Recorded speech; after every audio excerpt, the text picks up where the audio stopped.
தீபாவோட அப்பா வந்துட்டு கால் பண்ணி இந்துக்கு வந்துட்டு சொல்கிறாரு, இந்த மாதிரி தீபாவுக்கு பார்த்த மாப்பிள்ள அந்த கார்த்திக்கோட அம்மா வந்துட்டு பணம் கிடைக்காதுன்னு தெரிஞ்ச உடனே வந்துட்டு அவங்க அண்ணன் பொண்ணுக்கு தட்டு மாற்றிட்டாங்க. அதனால் தீபா ரொம்பவே அப்செட் ஆகிட்டா. நாங்கள் போய் கேட்டதுக்கு எங்களை அவனை பற்றி அனுப்பிச்சிட்டாங்க.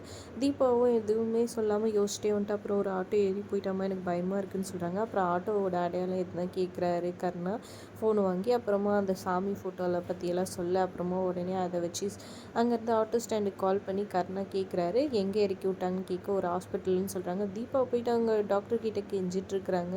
கரெக்டாக அந்த டைம் பார்த்து இங்கே நம்மளோட ஹீரோ கர்ணாவும் இதுவும் வந்துடுறாங்க. அப்புறம் அவங்கள தடுத்து நிறுத்திடுறாங்க. அப்புறமா கர்ணா கோவமாக, அவன் ஒரு கோழையாக இருக்கிறான், அவங்கள விட்டு இன்னொரு பொண்ணை கட்டிக்க பார்க்குறான், நீங்கள் ஏன் அந்த அவனையே வந்து கல்யாணம் பண்ணிக்கணும்னு நினைக்கிறீங்க, அவங்க விட்டுட்டு வேறு எவனா நல்லவனா பார்த்து கல்யாணம் பண்ணிக்கோங்க அப்படின்னு சொல்ல, இல்லை அவனோட வாரிசே நான் சுமக்கிறேன்ற மாதிரி சொல்ல உடனே ஷாக் ஆகிடாரு. ஓ, அவன் இவ்வளோ மோசமானவான், சரி நான் இதுக்கு மேலே நான் பார்த்துக்கிறேன், வாங்க நம்ம டீல் பண்ணுற விதமே வேறு மாதிரி இருக்கும்னு சொல்லிட்டு கர்ணா கோவப்பட்டு சொல்ல உடனே வந்துட்டு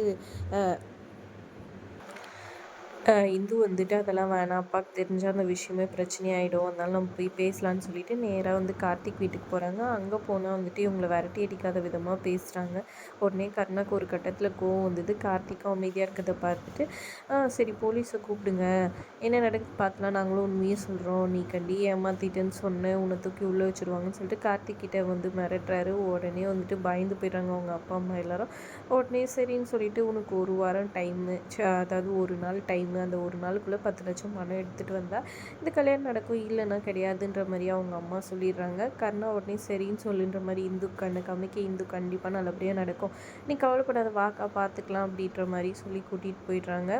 இங்கே பார்த்தீங்கன்னா கார்த்திக்கோட அம்மா கால் பண்ணி இங்கே திவாகருக்கு வந்துட்டு நடந்த விஷயத்த சொல்கிறாங்க. அவங்களுக்கு எப்படி பணம் கிடைக்குது நானும் பார்த்துட்றேன் அப்படின்ற மாதிரி அவர் பழிவாங்க துடிக்கிறதுக்காக இதெல்லாம் பண்ணிகிட்ருக்காரு. என்ன நடக்க போது பொறுத்திருந்து பார்க்கலாம்.